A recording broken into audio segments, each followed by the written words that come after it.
안녕하세요. 블랙스톤 H예요. 자, 한번 상상해 보세요. 우리 회사가 앞으로 1년 동안의 가격 변동 위험을 싹 피하고 싶어요. 그런데 시장에 나가보니까 글쎄요, 3개월짜리 상품밖에 없는 거예요.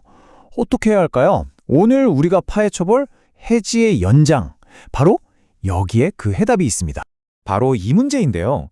우리는 1년이라는 긴 기간을 커버하고 싶은데 시장에서 거래할 수 있는 건 고작 3개월짜리 선물 계약뿐인 거죠.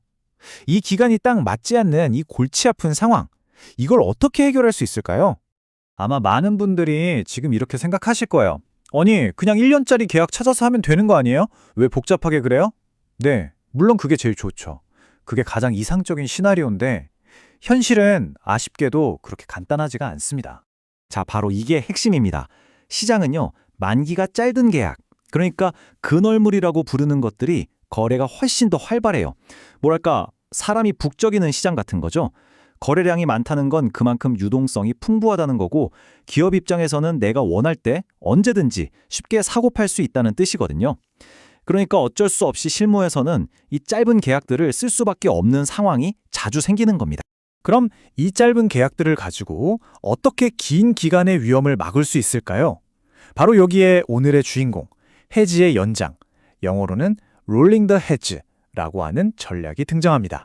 자, 해제 연장이 뭐냐면요. 아주 간단하게 말해서 만기가 다가오는 짧은 계약을 끝내고 바로 다음 만기 계약으로 갈아타는 걸 계속 반복하는 거예요. 마치 짧은 기차 칸들을 계속 연결해서 긴 기차를 만드는 것처럼요. 이렇게 단기 계약을 계속 이어붙여서 결국엔 장기 해지 효과를 만들어내는 거죠. 그 과정을 한번 따라가 볼까요? 자, 첫 번째, 가장 가까운 만기의 선물 계약을 매도하면서 해지를 시작합니다. 그리고 만기가 거의 다 됐다 싶을 때 이 계약을 청산, 즉 대사서 없애버리는 거죠. 그리고 동시에 바로 다음 만기 계약을 새로 매도하는 겁니다. 이 청산하고 새로 계약하는 과정을 목표 기간이 끝날 때까지 계속 반복하는 거예요. 말로만 들으니까 아직 좀 헷갈리는데요. 실제 숫자를 가지고 한번 보여주시면 안 될까요? 네, 당연하죠. 백문이 불여일견이라고 하잖아요. 지금부터 구체적인 예시를 보면서 이 전략이 어떻게 작동하는지 한번 뜯어보겠습니다. 자, 여기 한 석유 회사가 있습니다. 이 회사는 앞으로 1년 동안 원유를 팔아야 하는데 요즘 유가가 떨어질까 봐 밤잠을 설치고 있어요. 그래서 선물 계약으로 미래 가격을 딱 고정해버리기로 결심했죠. 지금 보시는 이 표가 바로 그 당시에 거래할 수 있었던 선물 계약들의 가격 데이터입니다. 이 회사가 어떻게 거래했는지 한번 같이 따라가 보시죠. 자, 2016년 10월에 68.20달러의 선물을 팔아요. 그리고 만기 직전에 67.40에 다시 사들여서 첫 번째 계약을 끝냅니다. 그리고 바로 쉬지 않고 다음 계약인 3월물을 67.00에 팔고 66.50에 다시 사들이죠. 마지막으로 7월물까지 똑같이 반복하면서 해지를 마무리합니다. 이렇게 기존 계약을 닫고 바로 다음 계약으로 갈아타는 이 액션, 이게 바로 롤링의 핵심입니다. 자, 그럼 제일 중요한 거. 그래서 이 회사가 돈을 벌었을까요? 잃었을까요? 이 복잡한 거래를 통해서 과연 이익이 났는지 우리 한번 직접 계산해보죠. 보세요. 첫 번째 거래에서 이익이 났고 두 번째 거래에서도 이익, 세 번째 거래에서도 이익이 났죠? 이 이익들을 전부 다 더하니까 짜잔! 배럴당 총 1.70달러의 이익이 났네요. 선물 거래만으로요. 바로 여기가 하이라이트입니다. 이 기간 동안에 실제 시장에서 원유 가격은 계속 떨어지고 있었거든요. 그러니까 가만히 있었으면 손해를 봤을 거란 말이죠. 하지만 이 회사는 선물 시장에서 1.70달러를 벌어놨잖아요. 결국 이 선물에서 번 돈이 현물 시장에서 가격이 떨어져서 본 손해를 상당 부분 막아준 겁니다. 이야, 이게 바로 해지의 진짜 힘이죠. 와, 그럼 이거 완전 만능 치트키 아니에요? 이 전략만 있으면 걱정 없겠네요 라고 생각하셨다면 잠시만요. 세상에 공짜 점심은 없다는 말 들어보셨죠? 이 해지 연장 전략에도 아주 무서운 보이지 않는 위험이 숨어 있습니다. 다시 한번 물어보죠. 이 전략 완벽한 방패일까요?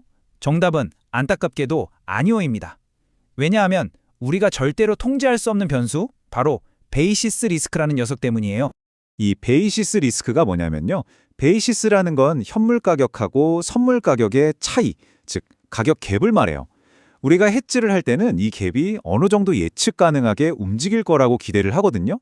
그런데 만약에 이 갭이 갑자기 미친 듯이 벌어지거나 좁아지면서 우리 예상과 완전히 다르게 움직여버리면 해지는 실패하고 오히려 엄청난 손실을 볼 수도 있는 겁니다. 이 베이시스 리스크가 얼마나 무서운지 보여주는 전설적인 사건이 하나 있습니다. 바로 1990년대 초에 있었던 독일의 메탈 게젤샤프트라는 화사의 이야기인데요. 이건 파생상품의 역사에서 거의 교과서처럼 언급되는 아주 중요한 사례입니다. 이 회사가 바로 오늘 우리가 배운 롤링 해지 전략을 썼어요. 장기 계약을 따내고 단기 선물로 위험을 막으려고 했던 거죠. 그런데 아까 말한 그 베이시스, 현물과 선물 가격의 갭이 예상과 정반대로 움직여버린 거예요. 그러자 선물 계좌에서 어마어마한 손실이 발생했고 증권사에서는 계속 돈을 더 내라고, 즉 마진콜을 요구했죠.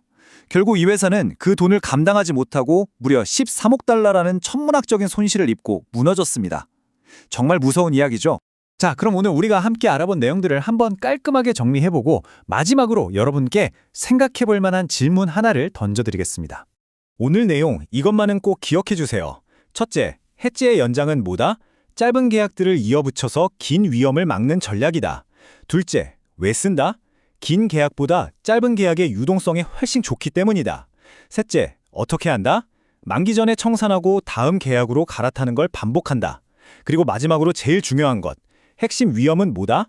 바로 현물과 선물의 가격 차이가 내 생각과 다르게 움직이는 베이시스 리스크다. 이 네 가지 꼭 기억해 두세요. 자, 그럼 마지막으로 여러분께 질문 하나 드릴게요. 만약 여러분이 어떤 기업의 자금 담당자라면 현물 가격과 선물 가격이 도대체 어떻게 움직일 때 오늘 배운 이 롤링 해지 전략이 최악의 상황을 맞게 될까요?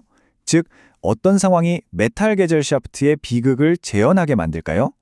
우리가 오늘 배운 베이시스 리스크의 관점에서 한번 곰곰이 생각해 보시면 오늘 내용이 훨씬 더 깊이 와닿으실 겁니다. 오늘 이야기는 여기까지입니다. 들어주셔서 감사합니다.